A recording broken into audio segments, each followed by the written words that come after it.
I have no doubt in my mind that you're watching this video right now because you need to cram for an exam. But don't worry, I'm not here to shame you, I'm here to help you on today's episode of Sustainable Study Secrets.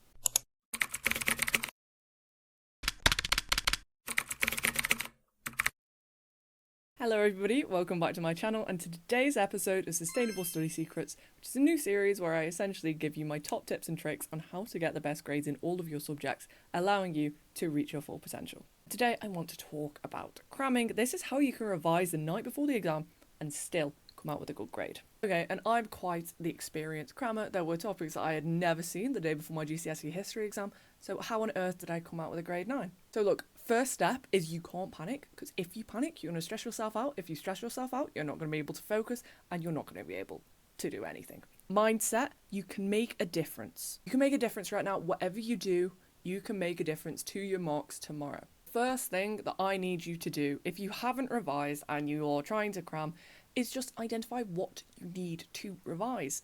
Your teachers will bang on about having this RAG checklist, so this red, amber, green, going through your specification, which is a document issued by your exam board outlining everything you need to know for the exam, and going through it and highlighting what you need to know in red, amber, and green. The thing is, those things in green, at this point, just give up at revising them. Like, you know them. There's a reason that you've got them in green on your RAG checklist. You're consistently getting the marks in them in your practice papers. You understand it thoroughly. Do not waste your time revising that right now.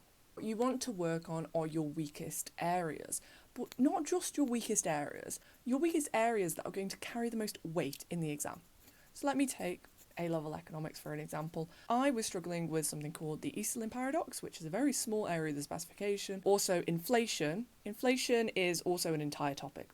Inflation is way more likely to come up because I have seen through my practice papers that this comes up time and time again. And order these things in low priority or high priority. Those high priority are the topics that come up time and time again. They are, you know what I mean. For a subject, you have your core fundamentals, those things that you have to know.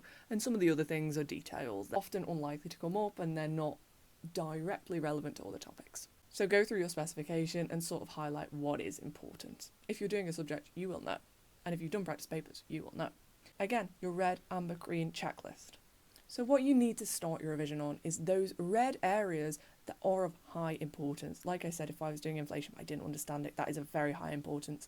Even though the Easterlin paradox may be in my red area, I'm not going to focus as much time revising on it because it's unlikely to come up. Work smarter, not harder. And work in this order. High priority, high importance to revise, and then you work downwards. So you make sure you're covering the most critical topics first. And what I want you to do, I want you to revise for the exam itself. So I want you to go and find practice paper questions on those topics that you're weakest on. And you might be like, oh, I don't understand it. How am I meant to do the practice paper? You're going to do the practice paper and you're going to see what the mark scheme looks like. I want you to look at the way in which the mark scheme is worded.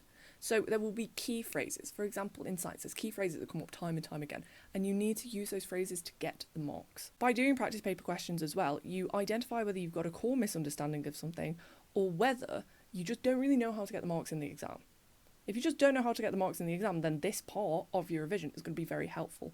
And you'll also do practice paper questions on topics and understand you know certain parts of it and certain parts you don't. This allows for your next stage of your revision to be way more effective, the content. You're starting with the practice paper questions to identify those exact gaps in your knowledge. It's usually, if I didn't understand inflation, I wouldn't just misunderstand the whole concept of inflation. I might just misunderstand how you calculate it or what real and nominal is. So if I've identified that, that means my content revision can be way more specific. So instead of just watching a whole 30-minute video on YouTube about inflation with stuff that I already know the definition, I know what it is, watch a specific video or skip to the part which is about nominal and real. I can tackle my weakest areas within topics if I've identified what they are, and this saves me time. To test yourself again, try the question again, pick up on the mark scheme, see how your marks are allocated because that's a very important element of your revision as well. Also, don't hesitate to use AI to test yourself. You can ask AI to explain this small thing to you like you're a 5-year-old. You can watch a YouTube video on it. You can find that paragraph in the textbook and try and make it make sense. Don't hesitate to use AI. So I could say to AI, generate me 5 multiple choice questions on real and nominal GDP.